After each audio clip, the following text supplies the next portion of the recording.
कहता हूँ। हेमंत अत्री जी, हम लोग ईडी के डायरेक्टर पद को लेके आज सुप्रीम कोर्ट ने जिस तरह से सरकार को बेनकाब किया है, फजीहत की है, उस पर बात कर रहे हैं। और मैं सीधे आपके पास सवाल के लिए आता हूँ, क्योंकि एक बड़े जर्नलिस्ट हैं और आप वेल इन्फॉर्म रहते हैं, तो आपसे भूमिका बताने की कोई जरूरत नहीं है। जो आज फैसला आया है सुप्रीम कोर्ट का और सरकार की धज्जियां उड़ाई गई हैं, उससे ये बड़ा सवाल हो गया, जो अभी प्रोफेसर साहब ने उठाया सवाल कि, और आपके शब्दों में कहूं कि चंगोलधारी साम्राज्य जो है जिसमें ये फैसला आया है, उसमें क्या जो ईडी के डायरेक्टर के तौर पर संजय कुमार मिश्रा ने अपने कार्यकाल में जो फैसले लिए हैं, क्या उनको अवैध ठहराया जाना चाहिए? हेमंत अत्री जी, सीधा सवाल है, बिना भूमिका के।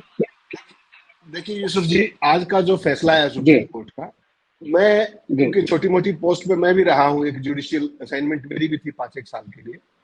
इस जी फैसले जी। से मैं आंशिक तौर पे खुश हूं, और आंशिक तौर पे मुझे उम्मीद है कि सुप्रीम कोर्ट कभी ना कभी इस अंश को जो दिक्कत रहेगी, त्रुटि रहेगी मेरी नजर में, उसको भी सुप्रीम कोर्ट कभी ना कभी ठीक करेगा। देखिए, इस जी फैसले जी का आधार आपने क्या बनाया सुप्रीम कोर्ट में?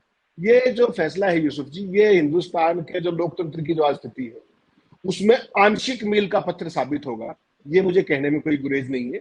और हल्का सा, ठंडी तो नहीं लेकिन सुहावनी हवा का एक झोंका जरूर आया है।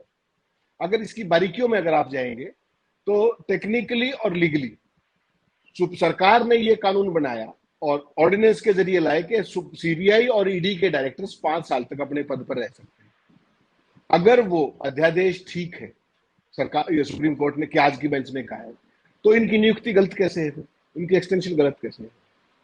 समझना पड़ेगा ये।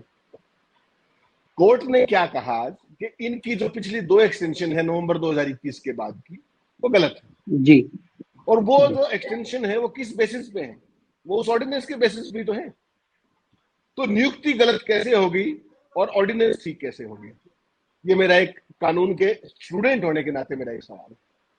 दूसरा, जो जी यूसुफ जी, जो ये पूरा का पूरा खेल हुआ है, इसमें बहुत ही ज्यादा गंभीर बातें और लोकतंत्र के लिए जो आज खतरे व्याप्त हैं, इसको आपको डिटेल में डिस्कस करना पड़ेगा। देखिए, ये शुरुआत केवल आज ईडी तक नहीं है। इससे पहले सुप्रीम कोर्ट ने, माननीय सुप्रीम कोर्ट ने महाराष्ट्र के गवर्नर की भूमिका पे उंगली उठाई थी, आपको याद होगा। जी उसके जी तुरंत बाद इलेक्शन कमीशन की जो स्थिति थी, जो चुनाव आयोग की नियुक्ति थी, उसको लेकर के रूल ही चेंज कर दिया सुप्रीम कोर्ट ने, और कहा कि जब तक आप कानून नया नहीं लाते तब तक चीफ जस्टिस भी उस पैनल में रहेंगे। उससे पहले जो आलोक वर्मा के सीबीआई डायरेक्टर के रहते हुए जो सीन क्रिएट हुआ आधी रात को, वो भी इस देश ने देखा है। और आज ईडी के जो निदेशक हैं, मुझे आप एक बात बताइए, आज सारे विद्वान लोग बैठे हैं यहाँ, अगर इनकी एक्सटेंशन सारी गलत है नवंबर 2021 से, तो 31 जुलाई तक इनको काम करने क्यों दिया जा रहा है? क्या लगता है आपको, ठीक है वो? जी। ये प्रोफेसर साहब ये ने मेरी कही समझ ये से बात। बाहर है। जी जी ये मेरी समझ से बाहर है कि अगर उनका एक्सटेंशन ही गलत है, तो हम तो उनको आज 20 दिन का एक्सटेंशन और दे दिया आपने। कुछ अंदरूनी विरोधाभास है इस फैसले के अंदर, और मुझे लगता है उस पर क्लैरिटी सुप्रीम कोर्ट देर सवेर कभी ना कभी देगा। और देखिए जी यूसुफ जी, इस देश के अंदर जो ब्यूरोक्रेसी है, इस देश के अंदर जो तमाम सिस्टम्स हैं, वो एक सिस्टम के तहत काम करते हैं। मुझे आप एक बताइए कि जितने देश के वरिष्ठ अधिकारी हैं, कोई स्टेट में चीफ सेक्रेटरी बनना चाहता है, उनके जीवन का कैरियर में वही चीजें हैं। कोई कैबिनेट सेक्रेटरी बनना चाहता है, कोई ईडी का डायरेक्टर बनना चाहता है, कोई आईपीएस है तो सीबीआई का डायरेक्टर बनना चाहता है। और अगर एक ही व्यक्ति को आप 5-5 साल तक देते रहेंगे, तो बाकी लोगों का, जो डायनेमिक और कॉम्पिटेंट लोग हैं, उनके कैरियर प्रोग्रेशन का क्या होगा?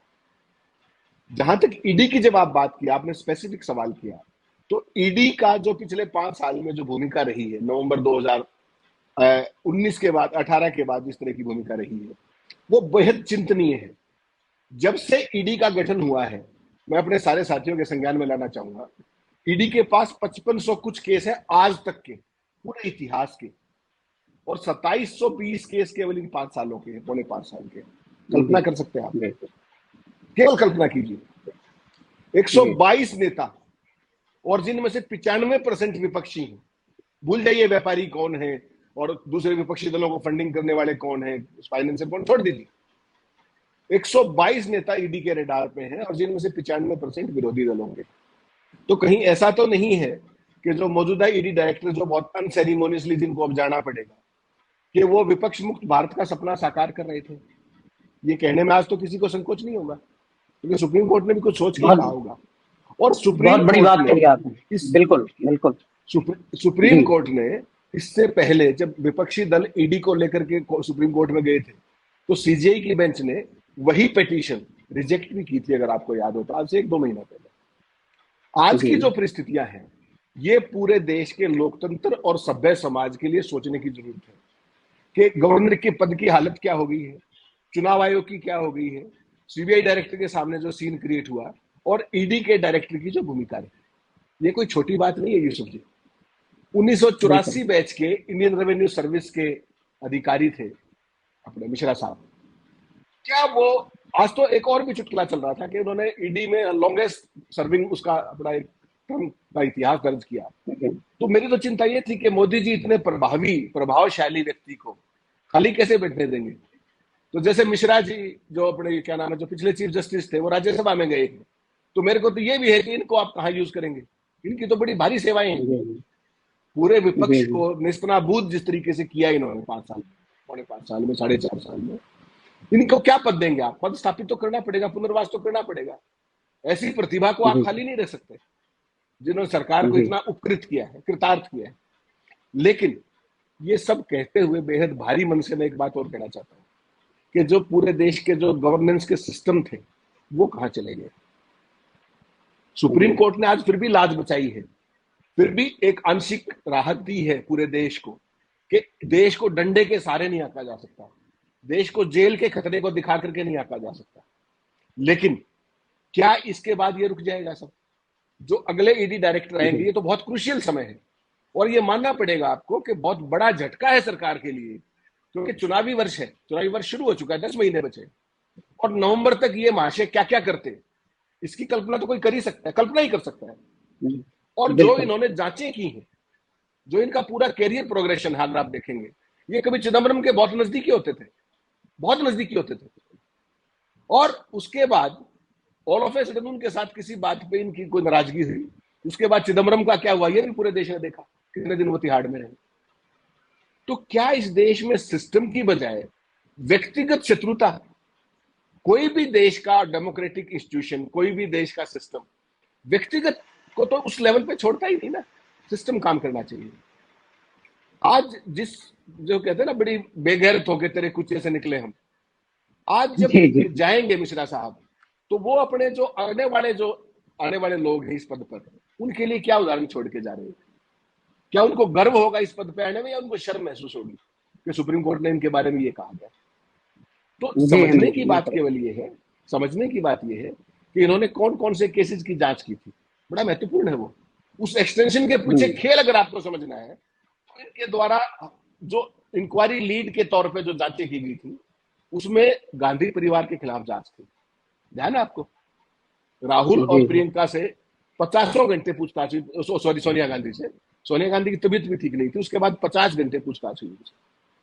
जो एजेएल का मामला था उसमें पूछताछ हुई, चंदा कोचर का मामला था, उसके अलावा बहुत सारे हाई प्रोफाइल के, यस बैंक का मामला था, उसके अलावा जो ये अपने भगौड़े हैं, जो माल्या, उनका केस वाटर टाइट बनाने में इनकी भूमिका बताई जाती है। उनमें से कोई भी केस, मैं इसको दूसरे तरीके से देखता हूं, मैं इसको प्रोफेशनली देखता हूं। मैं आपसे ये पूछता हूं कि इनमें से कोई सा भी केस, जितने भी मैंने नाम लिए, ये हाईएस्ट प्रोफाइल के केस, क्या कोई भी केस अपने मुकाम तक पहुंचा क्या, जिस पर्पज के साथ किया गया था? एजेएल में आपने सोनिया गांधी को, राहुल गांधी को बुला के जलील तो कर दिया, लेकिन उसके बाद क्या हुआ? आगे तो नहीं बढ़े। आपकी मंशा पे जी, सवाल जी, तो उठेंगे ना। और उसी राहुल गांधी को आपको मानहानि के केस में डिस्क्वालीफाई करवाना पड़ा संसद से। तो इन्होंने सरकार की शान बढ़ाई है या सरकार की मिट्टी पलीत की है? अगर सरकार में कोई जुडिशियल नॉर्म्स को समझने वाला आदमी हो, तो इस पे जरूर मूल्यांकन देगा प्रधानमंत्री को कि इन्होंने सरकार की भद पिटवाने में कोई कसर नहीं छोड़ी। अगला सवाल मैं कहना जी, चाहता हूं कि कोई भी सरकार नियम कायदे कानून से चलती है। जब सुप्रीम कोर्ट ने 2021 में ये कहा कि इनको फर्दर एक्सटेंशन मत दीजिएगा, आप ऑर्डिनेंस ले आए, लेके आए ना।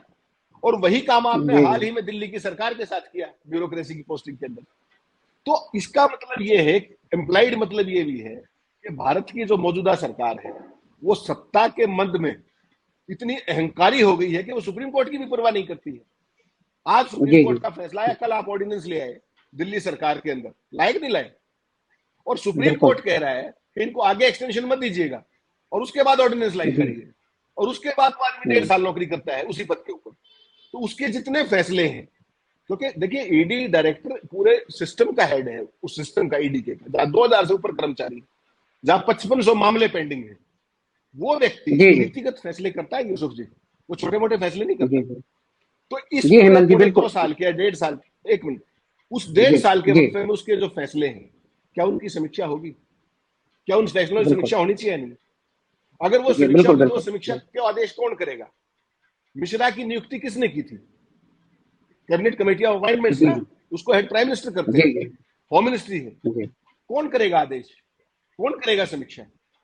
तो इस लोकतंत्र को लुंज पुंज मत बनाइए, मेरा ये कहना है। सरकारें आएंगी, सरकारें जाएंगी, सिस्टम किसी भी आदमी से बड़ा है, किसी भी सरकार से बड़ा है, और लोकतंत्र की खूबसूरती भी यही है, उस खूबसूरती को कायम रहने दीजिए। बहुत शुक्रिया हेमंत अत्री जी आपका, क्योंकि इस सारे मामले में कोर्ट भी इन्वॉल्व है